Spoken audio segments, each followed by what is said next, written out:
5, or I should say 6 runners on the inside alley, 3 on the outside, as we have 9 competitors total in this race. They will stay in those alleys through the first 2 turns and then break for the pole. Dixon on the very outside in position number 9, and if it goes anything like it did yesterday, he will be controlling the pace from the front. He did so in his prelim. He often does so. It appears as though no one wants to challenge him. Well, when asked why does he always take the lead, he said this is the way I've always run, but he likes to be up front because he feels like he's out of trouble. He doesn't want to stumble, get bumped around or anything, and he says that's where he is the safest up front.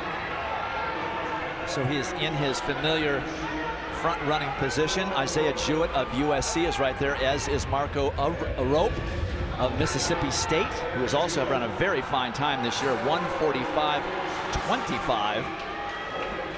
But Arop yesterday went out way too fast in the qualifying and absolutely died. He was lucky to get in on time, but when asked why does he go out so hard as well, he said that's the way he runs, and he likes to judge himself. If he dies, he knows what he needs to work on, but he said he's going to continue to run like that. Arop has run 1:45.25 as a personal best. He's run 1:45.90 indoors this year. He is right there on Dixon's shoulder, threatening to take the lead, and which he does. Dixon very rarely gives up the lead without some type of a struggle, and just 1 lap remaining, and Dixon does not look full of run to me. Well, he certainly doesn't look like himself. I don't know if I've ever seen Devin Dixon this far back with this much race left to go. Marco Arop, he didn't look great in the qualifying, but he looks great now. And watch out for Robert Heppenstall of Wake Forest right there in 3rd. It's Arop, but Hopppel is in a great position coming off that turn. And there it is, Bryce Hoppel of Kansas winning it over Marco Arop of Mississippi State. No idea what happened to Devin Dixon of Texas A&M. He just didn't have anything, no response when Arop went by him into the lead with a lap to go.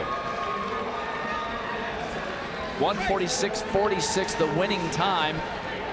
So a very respectable performance from a standpoint of time.